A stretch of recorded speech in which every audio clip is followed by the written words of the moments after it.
Ninja were the most feared and respected spies and assassins of ancient Japan. No one could stand before them. As such, they had to keep their identities a secret, but they still needed a way to identify themselves to each other when they met on the battlefield or on some covert operation. And to accomplish this, they developed the invisible tattoo.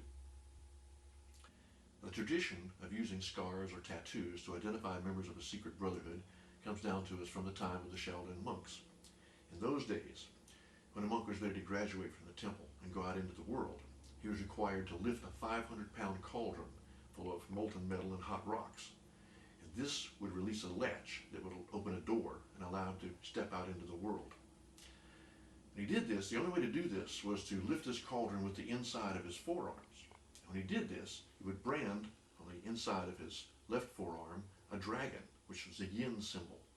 He would brand on his right forearm a tiger, which was a yang symbol. And anybody who saw these marks in the future then would recognize that this was a member of the Shaolin Temple, a man of peace who could fight like 10 tigers. Of course, when the emperor decided to wipe out the Shaolin Temple, these scars were used to identify the monks so that they could be captured and tortured and killed. The ninja, not wanting to suffer the same fate, went just one step further, and they developed the invisible tattoo. To produce the invisible tattoo, take a piece of parchment and your brush and paint the character that you would like to have appear.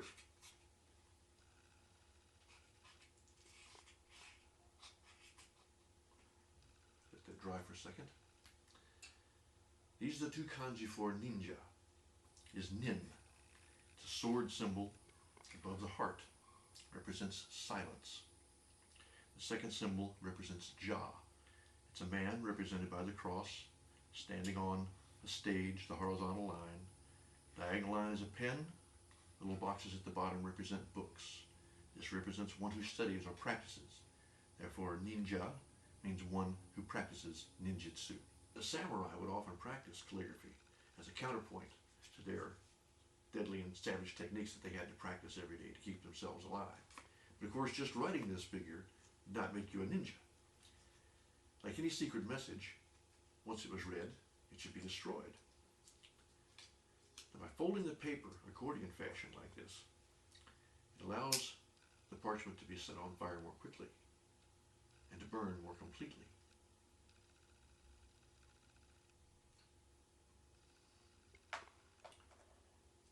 In a movie called The Valachi Papers, Charles Bronson describes how he was initiated into the Sicilian mafia by writing his name on a piece of paper and holding it in his hands while it burned, and he swore an oath of brotherhood.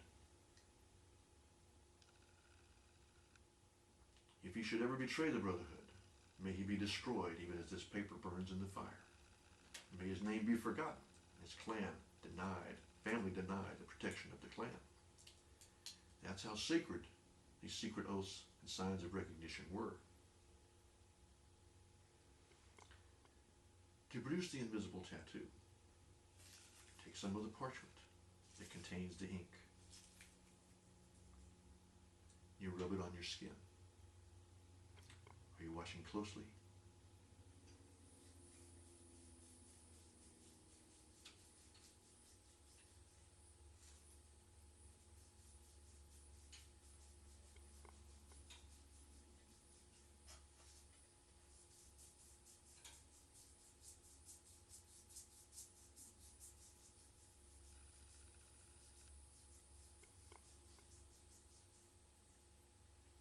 Behold, the invisible tattoo. The ink has been transferred to my skin, and the ninja symbol appears as if by magic. The sword above the heart, the man above the books. No other ninja has shown you this trick. No other ninja can do this trick. Only those trained in the Black Dragon style can produce the invisible tattoo. For years, my critics and challengers have called me a fake, a fraud, and a charlatan. This is a sign of my ninja brotherhood. Not one of them can do this. Not one of them knows a single thing about ninjutsu. Not one of them has a tenth my skill. Now that I've shown it to you, many of them will try to duplicate this feat to prove to you that they are ninja. But remember, I am the first. I am the one. I am the ninja.